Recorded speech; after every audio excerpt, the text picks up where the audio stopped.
Good afternoon, everyone. Welcome along to today's landmark webinar. So my name is Sam Peacock, and today we are going to look at risk assessing what your business does when it comes to identifying beneficial owners and what processes can be implemented to ensure you don't fall foul of regulation. So this is a known area of non-compliance for estate agents following the publication of details of fines levied by HMRC for AML failures. HMRC clearly outlined that the failures and the fines were reflective of the lack of ensuring policies, controls and procedures that were identified at a senior management level, a lack of conducting due diligence, timing of verification and proper record keeping. Critically, no evidence of illegal funds is presented in the penalties. The fines, one of which was over £200,000, are for procedural failures. So it is so important that you do have the correct policies, processes and procedures in place, and that staff are trained in understanding how to implement them. As ever, you need to be demonstrating to HMRC that you are taking a risk-based approach to money laundering risk in your business.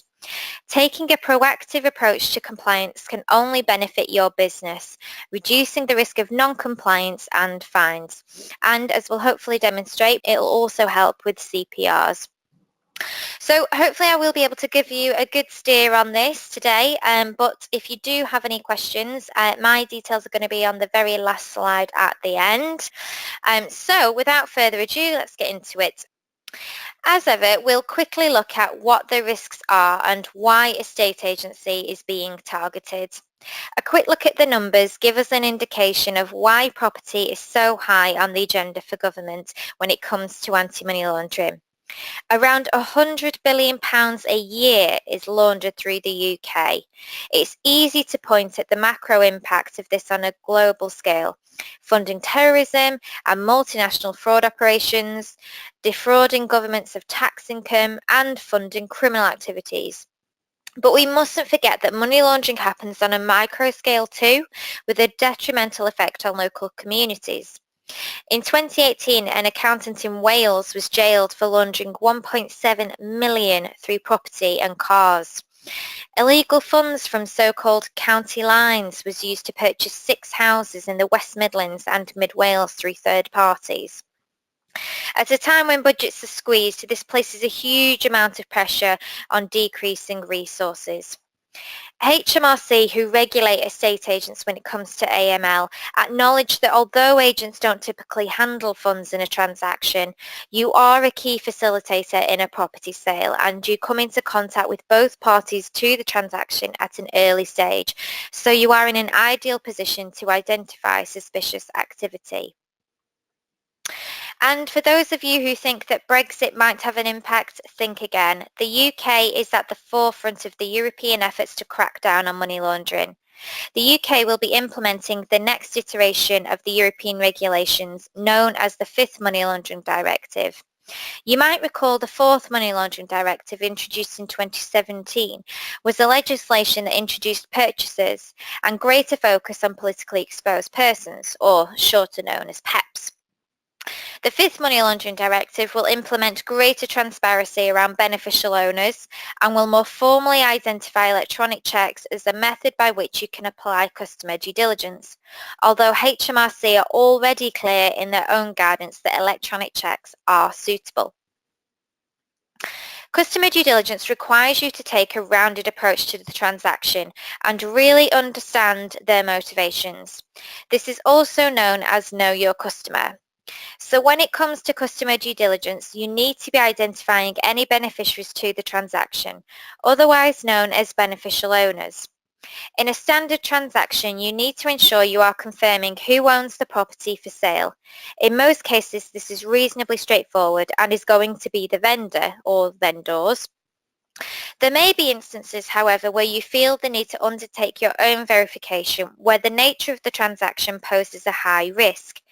You may, for example, choose to undertake your own verification where you're selling on behalf of a landlord, with a higher risk being posed by an absent landlord. Divorce and distress sales may pose a higher risk, along with properties which have been changed hands a number of times in a short space of time.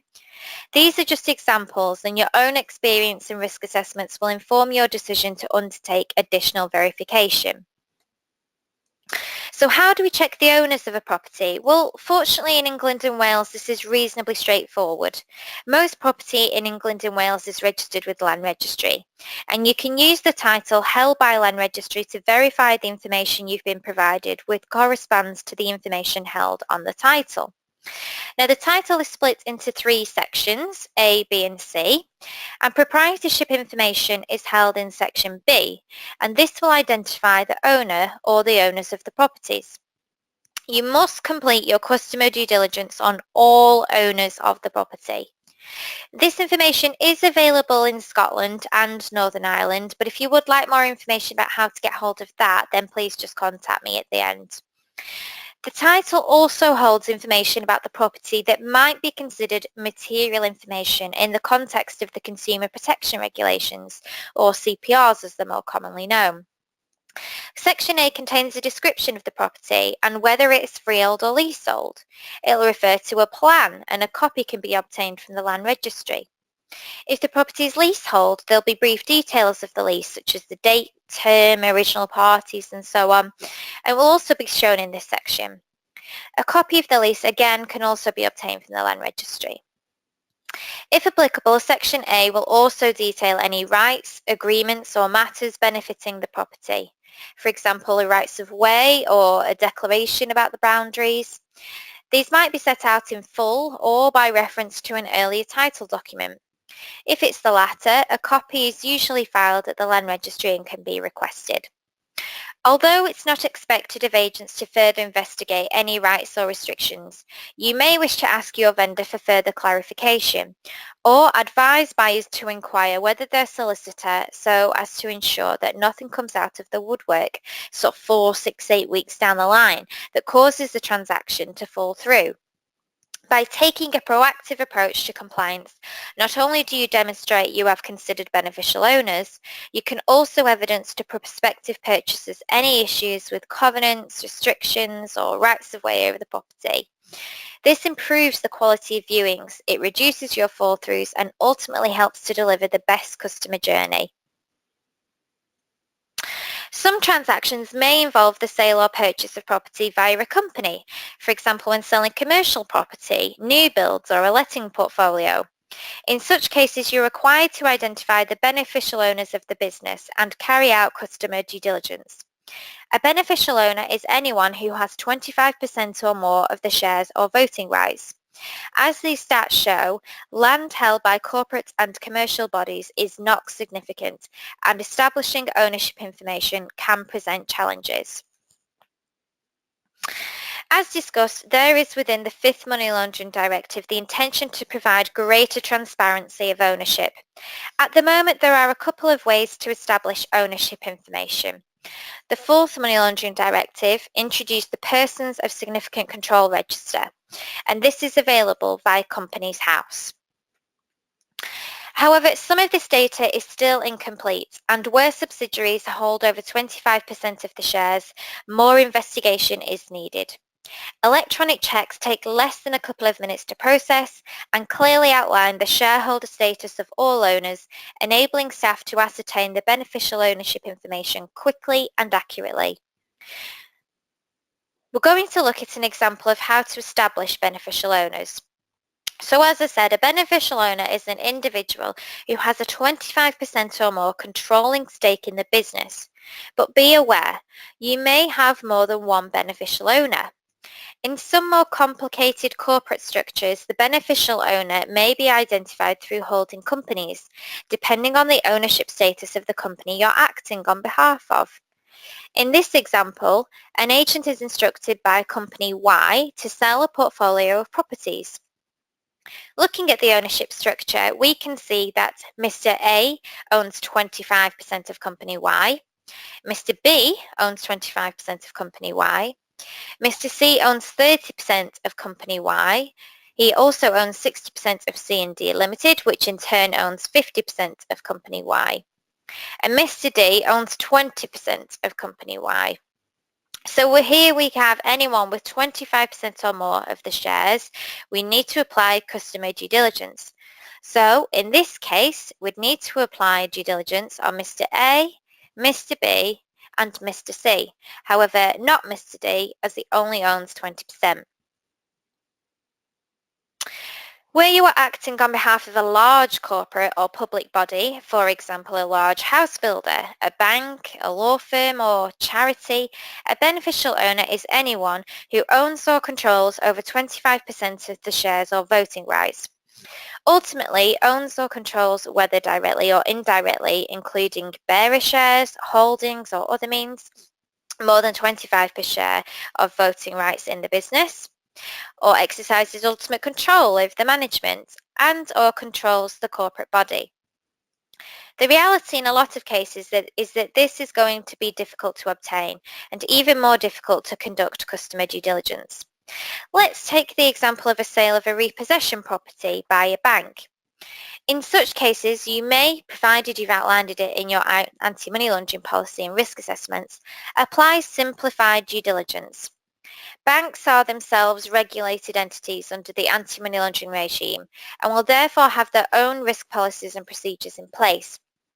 And unless anything else in the transaction arouses suspicion, you could apply simplified due diligence. This will involve obtaining evidence of their existence from company's house, for example, and retaining records of your correspondence, such as any emails or letters you've had with them. The same could be applied if you're dealing with a listed house builder too. You may come across cases where you are selling on behalf of a trust or a probate matter. For trusts, the beneficial owner is the settlor, the trustees, the beneficiaries or the individuals who benefit from the trust and in whose main interest the trust is set up, and or individuals who exercise control over the trust.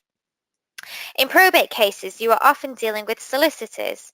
In addition to any beneficial owners, you can apply simplified due diligence for the solicitor unless you identify a greater risk, in which case you can verify the solicitor using the Solicitors Regulation Authority website, and in the case of conveyancers, the Council of Licensed Conveyancers website. Landmark provide a range of electronic solutions to help estate agents demonstrate compliance with the money laundering regulations in line with your own risk assessments. For beneficial ownership, we provide access to the land registry to obtain the title and also have company checks, which outline the ownership status of the business. We also provide electronic AML checks to help agents demonstrate customer due diligence.